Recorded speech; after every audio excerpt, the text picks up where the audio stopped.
Salut à tous, vous êtes sur Chronique du blindage et on va se faire une petite revue de détail. Un avion, ça faisait un petit moment en fait qu'on n'avait pas reviewé en détail un avion. Donc dans le cas présent, il s'agit du EA-18G de chez Meng, plus connu sous le surnom de Growler.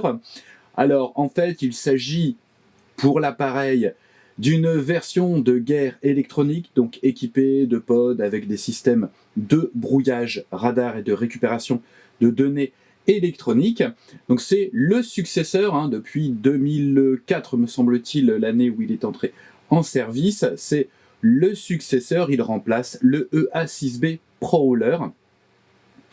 Donc cette version que Meng nous propose, elle est assez logique, puisque le fabricant chinois nous avait déjà proposé un très joli FA18F, donc la version biplace sur un bloc 2, et que le Growler, eh bien, il est simplement basé sur ce FA18F biplace. Donc vous allez le voir, on va retrouver la plupart des grappes, voire quasiment 90% des grappes du FA18F dans cette boîte Meng, et on va voir un petit peu d'abord la qualité, puisque de la série des 3 F18 que Meng a fait au 1/48e, eh bien c'est le premier que nous passons en review, donc ça va nous permettre aussi de vous montrer, de regarder ensemble la qualité, la très bonne qualité de ce kit. Si vous êtes abonné à Wingmasters, vous avez forcément vu l'excellent montage dans un précédent numéro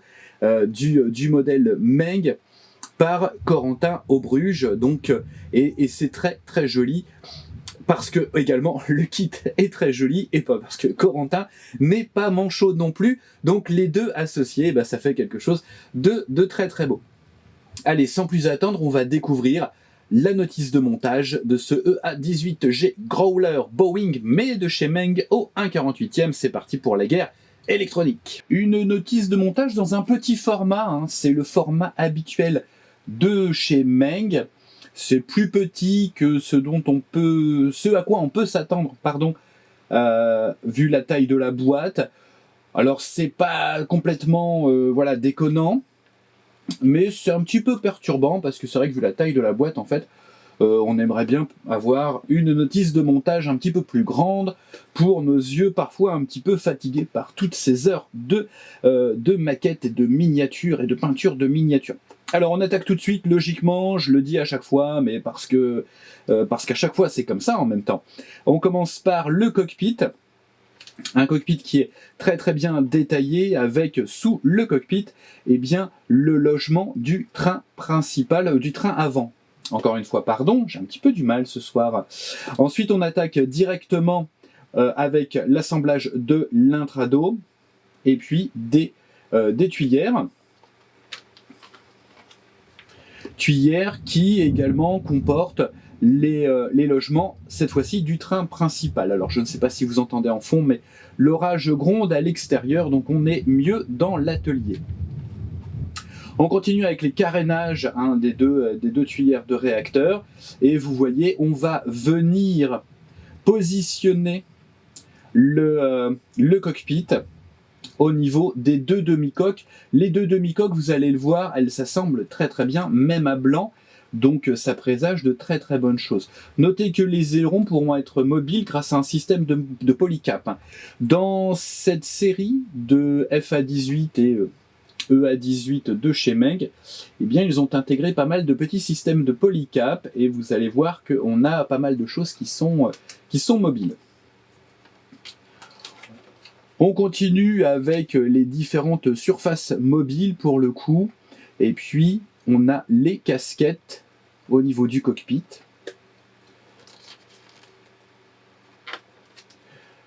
C'est une maquette qui est plutôt bien pensée, l'ingénierie est bien réfléchie, et les différentes options, en tout cas les différentes possibilités d'évolution de ce kit avaient été aussi également très bien réfléchies, puisque vous l'avez vu en fait avec notamment le cockpit. Je reviens un petit peu en avant, mais voilà.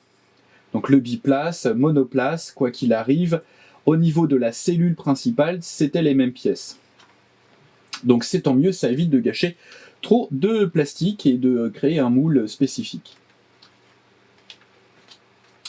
Voilà, donc on continue avec les ailes qui peuvent être positionnées donc en configuration repliée ou non. On a les deux dérives et puis ici la sortie de réacteur qui intègre une petite pièce en photodécoupe. Alors on regardera ça en détail. Ensuite le train de roulement. Voilà, le train de roulement sur lequel on vient fixer des chenilles. Mais non, mais non, mais non. Je vous l'ai dit, ce soir, j'ai du mal, c'est l'orage. Le train d'atterrissage avant, donc qui est super bien détaillé avec, vous voyez ici, la crosse qui est censée venir se positionner dans le sabot de catapultage. Mais là, je ne vous apprends rien, bien entendu. On positionne ensuite les trappes et on attaque les jambes de train principales qui semblent elles-mêmes très très bien détaillées. Notez que vous avez des décalcomanies pour les marquages. Je ne vous l'ai pas dit, mais pour le dashboard, alors je ne dois plus dire dashboard, j'ai eu un petit commentaire. Pour le tableau de bord, on a également des décalcomanies. Mais malgré tout, vous verrez que les tableaux de bord, voilà, du coup, dashboard, tableau de bord, vous verrez en fait qu'ils sont en relief, donc vous pourrez également envisager de les peindre. Voilà, on attaque ensuite les charges, donc là on est vraiment sur la partie spécifique au EA18, Growler, puisque nous allons avoir des brouilleurs de type ALQ 218 qui viendront se positionner aux extrémités des ailes, des brouilleurs ALQ 99, donc de part et d'autre sous les ailes. On a également une charge offensive-défensive constituée d'AIM 120C et d'AGM 88. Voilà, à vos souhaits. Et on termine, ce qui est assez logique dans la succession des étapes, quand on fait un jet, c'est vrai qu'en général, on termine par les sièges éjectables et la verrière, et la notice de montage suit cette logique chronologique. Et on a ici donc les deux sièges éjectables, puis la verrière. Vous verrez que pour la verrière, on a un masque prédécoupé. Donc c'est plutôt un kit assez luxueux. Et puis finalement, si vous le souhaitez, vous pouvez positionner l'échelle d'accès. Donc récapitulatif des grappes de ce kit, avec les grappes spécifiques, qui sont donc les grappes en fait de charge. En termes de décoration, on a une belle planche de décalcomanie. Alors ici, vous voyez la planche de masque qu'on va découvrir, qui comporte également les masques pour les roues, pour les bancs de pneumatiques. Donc au niveau des décorations, on a la VAQ 132 Scorpion. Donc durant l'opération Odyssey Down en 2011. Donc sur les jets, c'est toujours un moment qui est peut-être un petit peu long. En tout cas, des fois ça peut durer une semaine. Le positionnement des décalcomanies et notamment des marquages de servitude, des marquages des zones de servitude sur l'appareil. On a un deuxième appareil de la VAQ 132 Scorpion, donc c'est la même mais avec une décoration différente. Je vérifie quand même puisque comme vous l'avez vu avec cette revue de détail, j'ai un petit peu du mal. En fait, ça faisait longtemps que j'avais pas fait une revue de détail, donc je m'y remets et c'est comme la première fois pour moi. Et du coup, pour vous, ça va vous rappeler les toutes premières que je faisais. Voilà, donc un deuxième appareil de la VAQ 132. Cette fois, on est avec les Cougars de la VAQ 139 sur l'USS Carl Vinson. Les décorations proposées restent assez sobres sur le Growler. En même temps, il n'y a pas trop de fantaisie de couleurs, ça reste assez rare. Et vous l'avez vu, ma lampe latérale a également rendu l'âme. Donc c'est vraiment pas, c'était pas le moment pour moi de faire cette revue de détail. On a ensuite les marquages sur les charges, brouilleurs et missiles. Et le positionnement des masques sur la verrière ainsi que sur les pneumatiques pour pouvoir traiter la jante. Donc il faudra peindre le pneu en gris-noir, jamais en noir les pneumatiques, en gris-noir, et puis ensuite positionner les petits masques pour venir reprendre la jante. Allez, on regarde tout de suite un petit peu les pièces de ce kit, on va faire un petit tour d'horizon des surfaces, de la qualité de gravure et des détails qui vous sont proposés dans ce kit Meng. Nous voilà de retour avec une nouvelle batterie sur la lampe latérale. C'est la magie du montage, en tout cas de la possibilité de couper la vidéo. Et on commence avec la pièce principale, l'élément principal de la cellule que je n'ai pas pu résister à assembler de manière, voilà, de manière temporaire.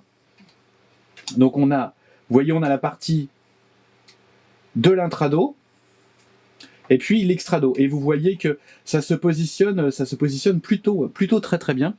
Si vous regardez ici, c'est plutôt pas mal. Et on a une très bonne qualité de rendu des détails. On va se faire un zoom là-dessus. Non, un zoom. Donc regardez un petit peu, c'est crispy comme on dit en anglais, hein. C'est très précis. On a de belles lignes en creux. C'est vraiment pas mal du tout. On continue à jeter un coup d'œil aux surfaces. Et vous allez voir que c'est vraiment très joli. Voilà, donc c'est très bien moulé, hein. On a ici la crosse d'appontage, vous voyez. Hop. Alors j'ai mis des gants, j'ai mis des gants noirs sur le fond noir pour éviter que mes mains parasitent et pour que vous profitiez pleinement. C'est un petit peu un effet spécial, un peu cheap, mais au moins vous profitez pleinement des grappes. Alors je vous le disais tout à l'heure, au niveau des tableaux de bord, des dashboards, je vais dire deux fois, je vais le dire à chaque fois les deux, la version française et la version anglaise. Voilà, vous voyez que c'est très joliment moulé. Si vous allez voir, vous allez voir. Voilà. Très beau rendu de détail. Donc vous pourrez choisir de mettre ou pas les décalcomanies qui sont fournis dans la boîte. Sur cette grappe, vous avez la baignoire du cockpit. Donc avec de très jolis détails également.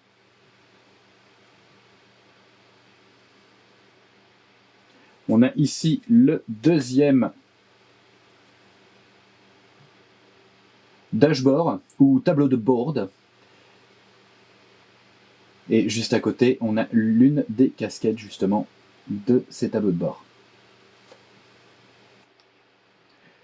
Dans la boîte, vous trouverez deux petites figurines de pilotes avec pour chacune une option donc de casque avec masque. Hop, ou sans masque. Ah ben non, il a le masque aussi, avec ou sans visière, pardon. Décidément. Le siège, en tout cas son assise, se trouve ici, pour le siège éjectable. Et vous viendrez rajouter de part et d'autre, donc les côtés de la structure, pour avoir le siège complet. Vous avez également, pour la figurine, je reviens là-dessus, puisque vous allez les trouver là, vous avez différents bras, donc pour adapter à différentes positions votre pilote. On jette un petit coup d'œil également aux roues du train, et du train avant et du train principal. C'est très fin, c'est vraiment très joli. On regarde également les sorties de tuyères qui auraient peut-être pu être un tout petit peu plus fines, et encore. Et toujours pour vous montrer la qualité de rendu des surfaces, l'un des pylônes.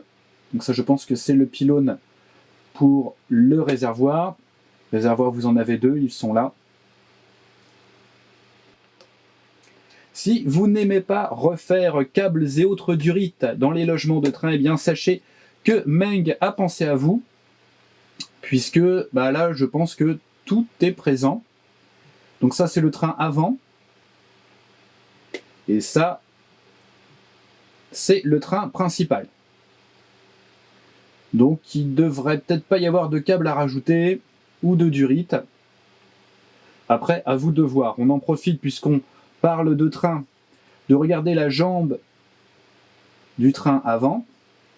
Donc on l'avait vu sur la notice de montage, mais c'est effectivement très joliment détaillé. Et encore, Vous allez rajouter pas mal de pièces là-dessus, ce qui va augmenter le niveau de détail. Et au niveau des jambes de train, pour le train principal, c'est ici et c'est également très joli. Ici, vous avez les différentes charges. Alors oui, vous allez me dire qu'est-ce que c'est que cette image, cette caméra, etc. Ne vous inquiétez pas, très prochainement, une seconde caméra 4K me permettra de vous présenter ces vues du dessus en version 4K, donc qui pourront être zoomées à loisir. Pour le moment, on est encore sur de la HD avec un étalonnage qui est assez moyen, je vous l'accorde. Donc au niveau des charges, donc on a les ALQ 99, oui, j'ai pris mon petit post-it, vous avez entendu la feuille. J'ai pris mon pense-bête, les ALQ 99, donc ils sont des brouilleurs, vous en avez 3, un sous chaque aile, un sous le fuselage. Vous avez également, donc pour les extrémités d'aile, des récepteurs tactiques ALQ 218 qui sont ici. Et puis, je vous l'avais dit, en termes d'armement, vous allez retrouver des AIM 120C, et également des AMG 88. Donc on se jette un petit coup d'œil, mais c'est vraiment dans la même veine que le reste de la maquette. C'est magnifiquement reproduit, avec les petits rivets en positif là, ici, hop là, voilà. C'est très bien réalisé, très bien reproduit. Alors, on a un sachet qui contient des petits clous. Alors, à quoi servent ces clous? C'est vrai que j'en ai parlé dans la précédente présentation, le premier boitage du FA18 de chez Meng, car oui, je me suis souvenu que je l'avais fait en fait. Enfin, disons que c'est en allant sur SkyMails que je me suis aperçu qu'il y avait une vidéo des chroniques du blindage et que c'était moi. Enfin bref, voilà. Mais on en a fait tellement qu'il là on sort d'une grosse pause, donc c'est vrai qu'on avait pris peut-être un petit peu trop de distance par rapport à tout ça. Donc petit retour en arrière, s'il en est besoin, pour vous expliquer la présence de ces petits clous métalliques. Eh bien en fait, ces petits clous métalliques vont venir se positionner au niveau de chaque pylône de support de charge, et au niveau de chaque charge, vous allez insérer des petits polycaps, ce qui va vous permettre, alors comme toujours, en tout cas comme très souvent, de traiter les charges séparément, mais vous n'aurez pas besoin de les coller une fois le modèle terminé, vous aurez simplement à les insérer, puisque vous avez ce système de polycap. Donc ça, c'est plutôt sympa d'avoir pensé à ça, et c'est plutôt pratique, même comme ça, si vous voulez présenter avec, sans charge, etc. Alors si vous présentez sans charge, vous aurez quand même, ça va faire bizarre, parce que sur le pylône, vous aurez quand même ces deux petits clous qui dépasseront, et c'est pas très réaliste. Mais en tout cas, ça permet de venir positionner les charges en fin de montage sans se dire je vais devoir mettre un petit point de colle, est-ce que ça va tenir pourvu que ça déborde pas, etc. Ça nous est tous arrivé ce genre de mésaventure une fois qu'on avait quasiment terminé un modèle. On a ensuite ces ailettes qui viennent prendre place donc à l'arrière de l'entrée des réacteurs. Donc c'est de la photodécoupe, mais vous avez vu, comme souvent, comme toujours maintenant avec Meng, c'est de la photodécoupe prédécoupée. Donc il suffit juste en fait d'enlever le petit film, que j'éviterai d'enlever là pour ne pas les perdre, et puis vous prélevez la pièce. Et voilà, en 2 temps 3 mouvements, c'est réglé. Dans la même veine, vous avez des masques, et vous avez vu, ce sont des masques, non seulement ils sont prédécoupés, mais là vous ne pouvez pas les rater. Donc ils sont sur un film. Donc ça, c'est une nouvelle fois, c'est plutôt bien pensé. Donc masque pour la verrière, donc découpé aux formes. Alors bien sûr, à l'intérieur pour masquer, vous mettrez du mascol. Là, vous avez simplement le pourtour. Mais ça suffit, c'est largement suffisant. Ainsi que les masques pour les roues. Alors, vous avez en fait et la jante et la roue. Je ne sais pas si vous arrivez à distinguer, il y a une coupe supplémentaire. Voilà. Donc vous pouvez soit masquer la jante, soit masquer le côté, le flanc du pneumatique. Donc suivant comment vous avez réfléchi à votre enchaînement de phases de mise en peinture. Et enfin, on a une belle planche de décalcomanie avec notamment quasiment plus d'un tiers, presque la moitié consacrée donc au marquage de zone de servitude. Et puisque vous n'en aviez pas assez, vous avez également une planche supplémentaire, puisque tout n'est pas sur la première. On se regarde un petit peu, on se fait un petit point sur tout ce qui est cockpit. Donc vous avez ici donc les décalcomanies à déposer sur les consoles latérales ainsi que sur les tableaux de bord. Donc un joli choix de décoration pour un très très joli modèle. J'ai gardé le meilleur pour la fin. En fait non, j'avais oublié. Comme souvent, j'avais mis sur le côté, je m'étais bien préparé. Et puis je l'ai oublié. Mais voilà, disons que c'est le meilleur pour la fin. Les verrières, donc ils sont très très bien emballés. Alors c'est une sorte de film alimentaire, c'est-à-dire qu'il il est statique, en tout cas avec lui-même. Donc il est, on va dire, il est auto-agrippant. Et il est aussi un petit peu, voilà, embêtant, j'allais dire, à enlever. Je vais vous montrer sur celui-là. Vous avez compris que, vu que c'est un petit peu laborieux pour moi, je vais pas faire la deuxième. Mais voilà, celle-là suffira parce qu'il y a quand même quelque chose à voir. Il veut pas. Hein. Voilà. Tu restes là. Voilà. Donc elle est très très limpide, hein, bien limpide. Mais vous voyez quand même qu'on a une ligne de moulage en plein milieu qui court tout le long. Donc il faudra s'affranchir de ça. Donc il faudra poncer. Puis ensuite revenir polir la verrière en espérant qu'une fois la surface polie, on voit plus, ou en tout cas moins, cette ligne de moulage. Ça, c'est vraiment... Ah, c'est dommage. C'est dommage. Ça aurait été un sans faute s'il n'y avait pas eu cette, voilà, cette longue ligne de moulage tout de même.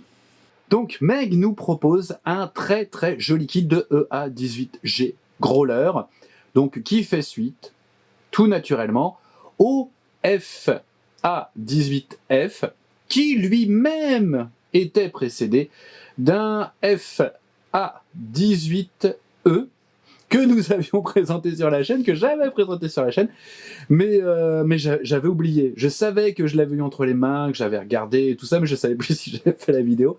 Vous l'avez vu, c'était une reprise un petit peu compliquée, mais voilà. Donc un joli kit que vous pouvez bien entendu trouver chez notre partenaire Domino. Il y aura le lien dans la description. Il me manque une main pour vous dire que ce sera dans la description. Voilà. En attendant de nous revoir, on fera peut-être un petit live avec le collectif pour vous dire bonjour et vous expliquer maintenant comment ça va se passer. Parce que ça va plus être pareil. Hein. Ça va être... vous allez voir. Enfin... enfin voilà, donc c'est bien aussi si je me colle comme ça là, voilà.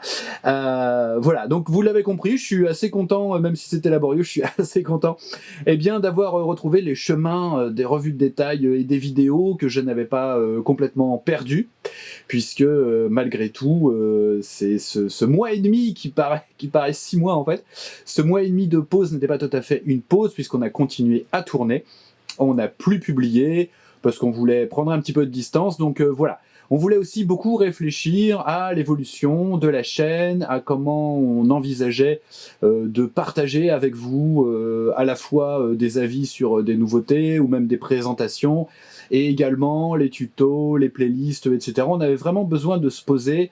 On avait eu un petit peu la tête dans le guidon pendant 2 ans. On a beaucoup posté, on a beaucoup fait de vidéos, et on s'est égaré, on s'est perdu nous-mêmes, et il a fallu qu'on se retrouve. Donc voilà, donc on est de retour de notre ashram où on a passé 1 mois et demi à réfléchir sur nous-mêmes, et puis voilà, on est content de vous retrouver.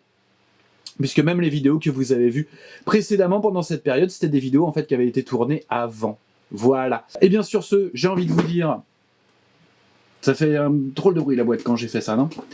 J'ai envie de vous dire, portez-vous bien, faites attention à vous, faites attention aux autres, toujours, continuez, c'est pas parce que, voilà, en pandémie ou hors pandémie, ou voilà, faut quand même faire gaffe aux gens autour de nous, pas forcément ceux qu'on aime. Il faut faire attention aussi aux gens, il faut faire attention à la manière dont on s'exprime, il faut faire attention à ce qu'on peut dire, parce que des fois ça peut être un petit peu blessant. Voilà, allez, sur ce, je vous dis à très vite sur Chronique du Blindage, et n'oubliez pas d'aller faire un petit tour chez notre partenaire. Une dernière chose, sous les vidéos, à partir de maintenant, puisqu'on est éligible, comme dit YouTube, vous avez un petit bouton supplémentaire pour remercier, qui vous invitera à faire un versement, un don, un machin. Vous n'êtes absolument pas obligé, même limite. Allez, ne l'utilisez pas, gardez ça pour plus tard. Allez, ciao, salut.